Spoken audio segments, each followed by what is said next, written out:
So quickly, what's the final word for the Isoko nation concerning data development?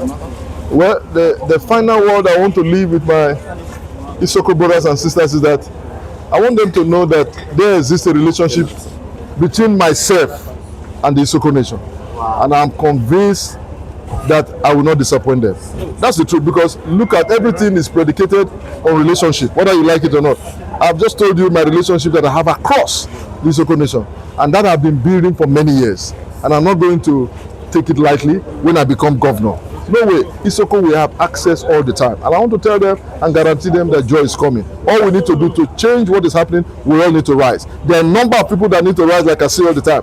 People who have been in business and have made some progress, if they are not careful, that progress can be eroded by reason of policy. People that need to rise, our young people and our young women particularly, sir, whose future is at stake, they need to rise, sir, because this victory, we are not just going to get it anyhow. If we come together, it's a victory that is possible. Where people that need to rise, people who have been in government before, they cannot see the rubbish and the impunity. They need to rise so that together we can change what we now see as something that is not palatable. A big thank you to the Almighty God for a day like this. And also to thank the organizers of this very great event. Isoko can be better.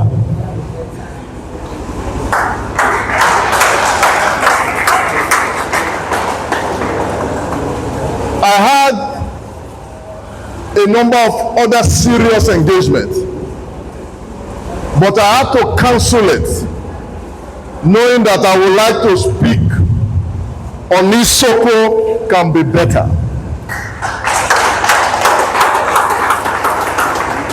Because that is something that resonates with me by reason of my association with this ethnic nationality.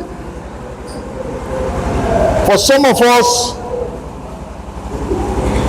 who are following the trends for the last 5 years, by the privilege of God, I am the convener of Isoko Urobo Unity Forum.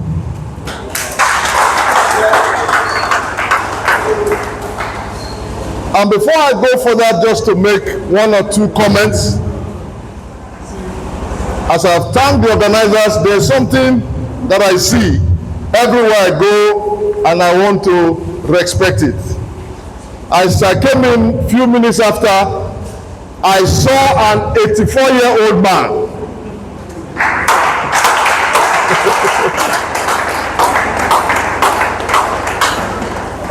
So you don't know what it is.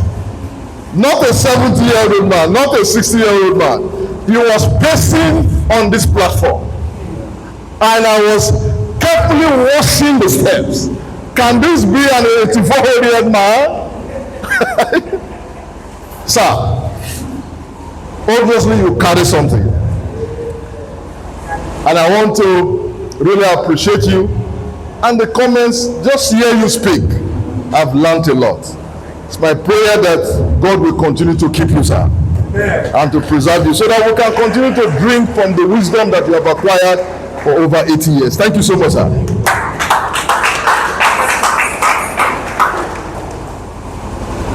Isoko can be better, sir. Sir, after oil was discovered, the black gold was in 1956 in a place called Iyovware. After that, another place that came to mind for the extraction of this black gold is a place called Uzeri.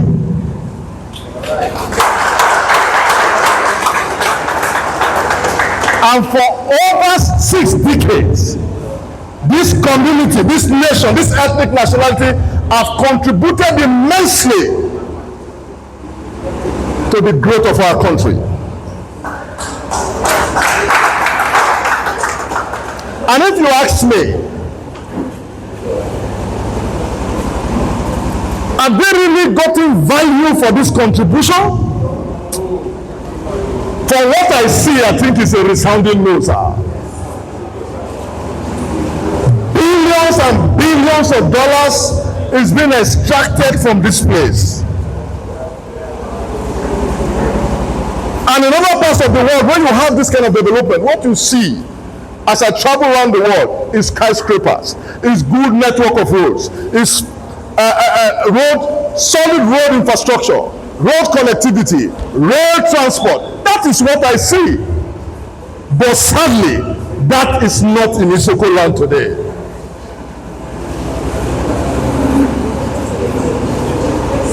And as if that is not enough, it's okay to talk about the natural resources that this place is endowed with and continue to make this awesome contribution to our state and our nation.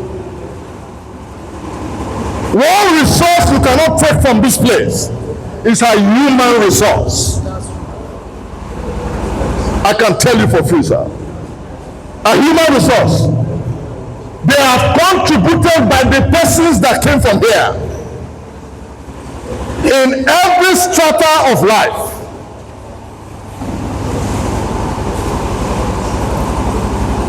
In one of the conferences, when we were organizing conferences on Urhobo Isoko Unity Forum,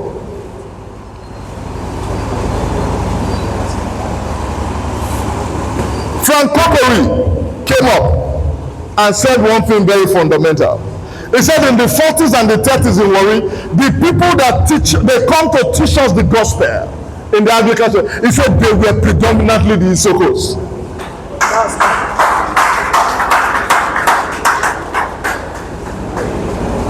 That's to tell you, sir. But whether you like it or not, you come to the military. You can't talk about today modern military without talking about General Ogomudia.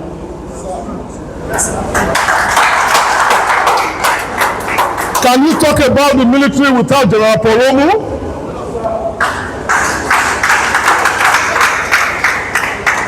I'm a man of faith, and when you come to the gospel, can you talk about, when you don't, you can't talk about Archbishop Apela or Adam Igburu?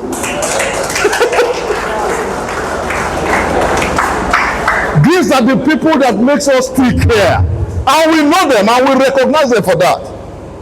That when it comes to education, I don't know people from my generation, you wouldn't have read any book that was published by Dodo Ume. It's that you can see. Not to talk about the arts and the entertainment. Time will fail me to start to mention them. Have you heard of a young man they call Bovi? Or you want to talk about Daddy Shoki? Or when you talk about Nollywood itself, can you talk about it without talking about Shiko, Zeba, Shiko, Ejiro, and Zebeju? Can you talk about it without that? These are the things that have come from this nation, called the Isoko nation, sir. So they enjoy and they have a pride of place whenever Nigeria is being discussed. Whether it is politics, whatever it is. Just from Isoko North and South, sir. That's what we are saying, sir. The contribution they bring to the table is enormous. But sadly, we belong to a society where these things, they are not rewarded. They're not rewarded, just as I've said earlier, sir. But the truth is, sir, Ama, and I know by the special grace of God that the leadership of our state and our country, as it begins to change, as it begins to shift, as we begin to experience this paradigm shift that is coming, I can assure you that good is coming to the Isoko nation.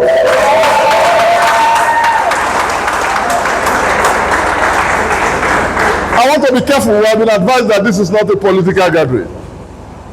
So I know where to draw the line. But I can tell you, one thing that I know as I begin to engage our people, one thing that I'm known for, I've been in the marketplace for 30 years. By the special grace of God, I'm the managing director of a company called Wellman Group. That company started in Warri where they say nothing is working. And from the very humble beginning, from ground zero, today is now a market leader in the entire continent of Africa. That is what some of us want to bring to the governmental space. Managing our resources and knowing what is due per time. That's what we are saying.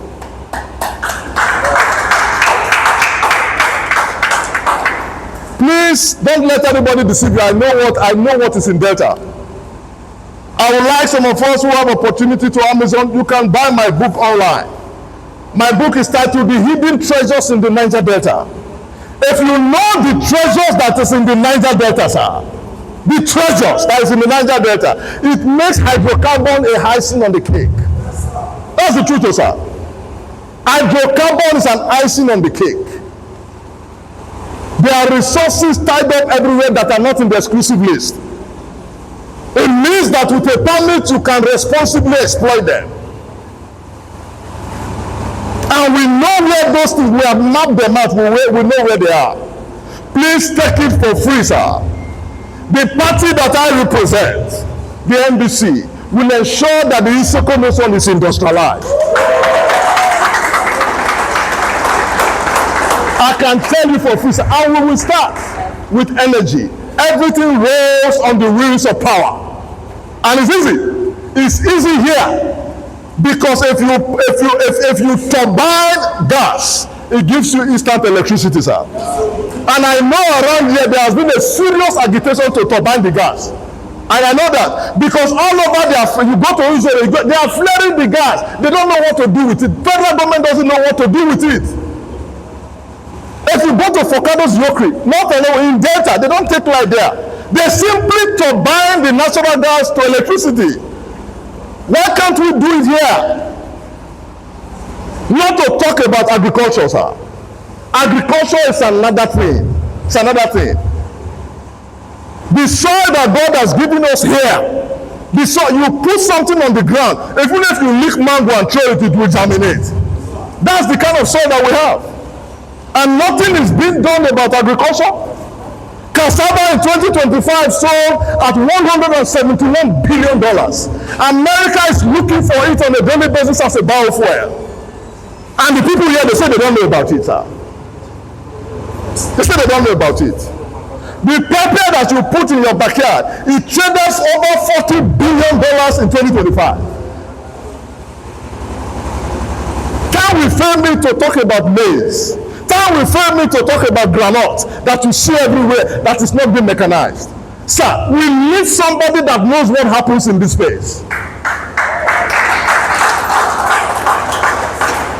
Are you getting me, sir? It's not all about fact. If you know what happens here, you will put fact aside. I'm telling you, sir. So if you want to think out of the box, we need somebody that can think out of the box. Only where there is no box, you can think out something. You can bring out something. That's the kind of leadership that my party comes to present, sir. Please, I'm here to make a contribution. I know I don't have all the time in the world. I'm here. I'm open to engage. I can tell you for free. I'm open to say it. I don't know everything. I'm not a custodian of all knowledge. I want to learn. I know that when we interact, a lot of things can happen. That's the truth. I've learned hearing from people who are down on the rungs. I've learned a lot of things, sir. And to anything for crying out loud, I'm a humble human being. I can tell you for free. Humble to the extent that people come to my office and ask me, where is your Oga? It happens all the time. Are you getting, sir? Which is what I call LWT, leadership without title. Leadership by what you can offer. Leadership by what you can bring to the table. Leadership by what you can contribute. That's the kind of leadership I want to aspire to. That's the kind of leadership I'm asking you to come and join us so that we can make this change for our country and our state. Thank you so much, and God bless you. Do you have any word for the other candidates that are checking out for this interactive section? Well, the truth is that you can't take away this level of engagement. when you want to, present yourself for an office. The people needs to know you, and that's the truth, sir. So if you don't come, how would they know you? So we want to cancel the fact that, because it's going to be a continuous exercise. It may not be here, it may be in another destination, it may be in other forums. So we need to constantly engage with the people. The idea of saying you have just come out of school and you are going to just aspire to an office, those are things we want to discourage. Let's see antecedent. Let's see where the people are coming from. Let's see what you have done before. Those are the people that should aspire for office. Those are the things we stand for.